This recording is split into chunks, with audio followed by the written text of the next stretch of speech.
The way we are farming, the way we're doing agriculture, the way these multinational corporations are taking over, it's not serving the resiliency we need in our food systems.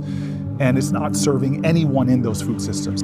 Everyone is losing in this system, from the contract farmers to the people that live around them, to the animals, to the food workers, future generations. Everyone is losing but these multinational corporations that are growing bigger and stronger and have more influence than they have ever had before. Our health is at stake here. To raise animals in this way puts all of us at risk.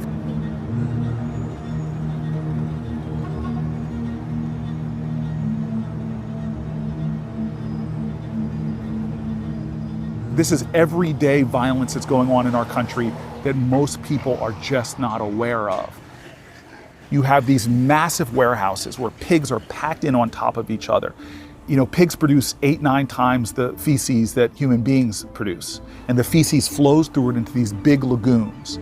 And so you see these huge lagoons of feces that are then pumped up into hoses and sprayed onto fields. The mist of feces float off of those spray fields and into communities.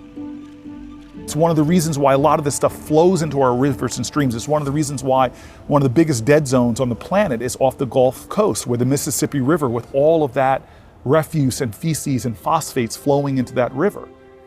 And when people were telling me stories who live there about having the storms come, picking up all of that waste from those lagoons and just rushing it into rivers and streams and the overflow, it is just, the pictures alone are just disgusting. But to be there and listen to those stories while you're smelling that constant, unrelenting stench, it is like casting our fellow Americans to live in a constant hell. And these contract farmers, it'd be easy to vilify them, but many of them are in impossible situations because the big multinational corporation dictates to them everything that they have to do. This is such a perversion of our great heritage of farming and livestock. They are poisoning our soil, poisoning our groundwater, poisoning people, fellow Americans.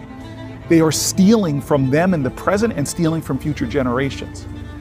And so somehow we have got to let America know what's happening, because we are a compassionate and a good people.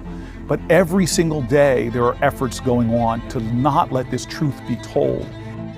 This is the worst, darkest corners of our history, and it's still going on right now, and it won't stop until we stop it.